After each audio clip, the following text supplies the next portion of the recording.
Moses cries out, "Look, what will the nation think?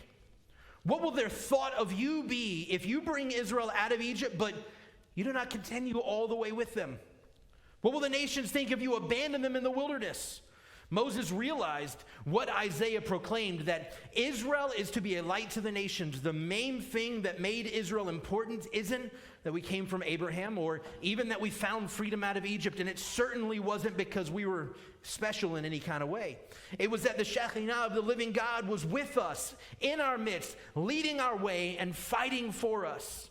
If we choose that, then what do we have? If we lose that, then what do we have to offer to the nations? If God isn't with us, if his presence isn't with us, then what do we have to offer the rest of the world? Because the rest of the world already has the absence of the presence of God. They've already made the choice not to walk with him. But the hope that they're longing for is exactly what we're supposed to have. The hole that is in their heart is exactly what we have. If we lose that, then what are we really? See, this is the key. If the world around us doesn't see his presence in us, then what are we really doing? If the world doesn't see his presence in us before they hear us open our mouths, then why would they want to hear what we have to say? The world is lost. The world is dark and a hopeless place.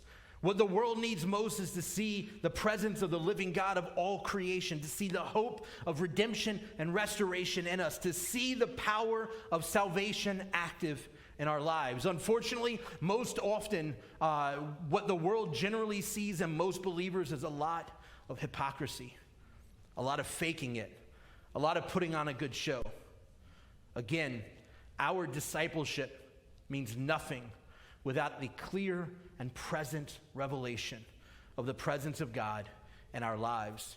And see, this is the beauty of Sukkot, and this is why this passage is read during Sukkot.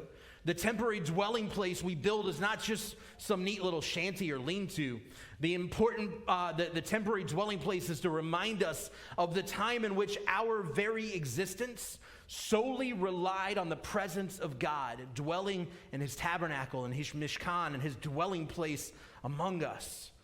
And through salvation in Messiah Yeshua and the indwelling of the Ruach HaKodesh, the Holy Spirit, his presence isn't just something that we go to a mountain to look at off in the distance that we can't possibly approach lest we may die. It isn't just something we look to the tabernacle or temple to find because we can see the pillar of fire and smoke at the tabernacle.